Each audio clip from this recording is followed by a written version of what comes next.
Court विरासत में ब्राह्मणों का कब्जा नहीं चलेगा, नहीं चलेगा।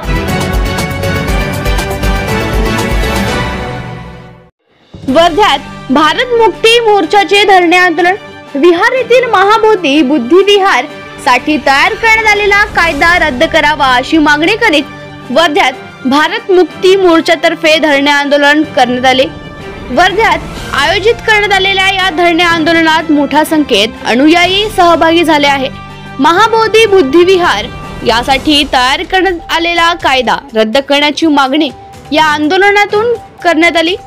यावेळी मागणी मान्य न झाल्यास धरणे जेल भरो आंदोलन करण्याची मागणी करण्यात आली आहे।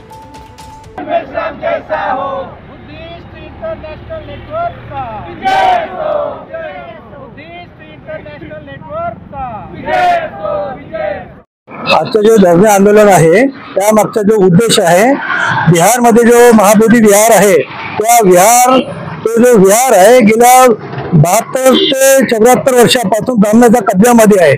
ब्राह्मणांनी त्यावेळेस जो एक कानून कायदा बनवलेला होता तो कायदा ब्राह्मणांना कब्जा करण्यासाठी बनवण्यात आलेला होता। त्या कब्जातून ब्राह्मणाला आम्हाला मुक्त करण्यासाठी हा दुसऱ्या टप्प्यातला आंदोलन आहे। तर ही मागणी आमची जर पूर्ण झाली नाही तर आम्ही 9 एप्रिलला जेल भरो करणार आहोत याकरिता, आणि जेल भरो करते वेळेस जे काही समस्या निर्माण होतील याला प्रशासन जबाबदार राहील। 8/12/2025 या दिवसाला समस्त भारतामध्ये 625 जिल्हे या जिल्हा पातळीवरती आम्ही हे धरणा प्रदर्शनचं आंदोलन करतो आहे।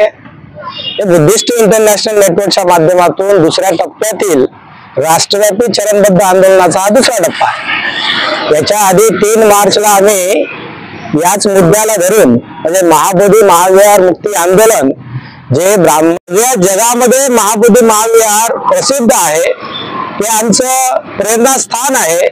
त्या प्रेरणास्थानावरून ब्राह्मणी धर्माचा प्रचार आणि प्रसार करून या देशामध्ये बुद्धिझम खतम करण्यासाठी प्रयत्न करत आहे। त्याच्या विरोधात आम्ही राष्ट्रव्यापी चरणबद्ध आंदोलन 5 टप्प्यामध्ये चालवलेलं आहे। त्याचा हा दुसरा टप्पा आहे। आम्ही वर्धा जिल्ह्यातील समस्त बौद्ध उपासक उपासिकांना, भिक्षूंना आणि आमच्या मार्गदर्शकांना विनंती करतोय की याच विषयाला धरून येत्या 22 मार्चला जिल्हास्तरीय रॅलीचे आयोजन करण्यात आलेलं आहे, ज्यामध्ये जिल्ह्यातून हजारो लोक बजाज चौकामध्ये एकत्र येऊन जिल्हाधिकाऱ्यांच्या कार्यालयावरती ही रॅली जाणार आहे। त्यासाठी आम्ही हा प्रयत्न करतो आहे। आज धरणा प्रदर्शनाच्या माध्यमातून समाजामध्ये आमची बात गेली पाहिजे, त्यामध्ये जागृत झालं पाहिजे। या अनुषंगाने बुद्धिस्ट इंटरनॅशनल नेटवर्कची ही लढाई आहे।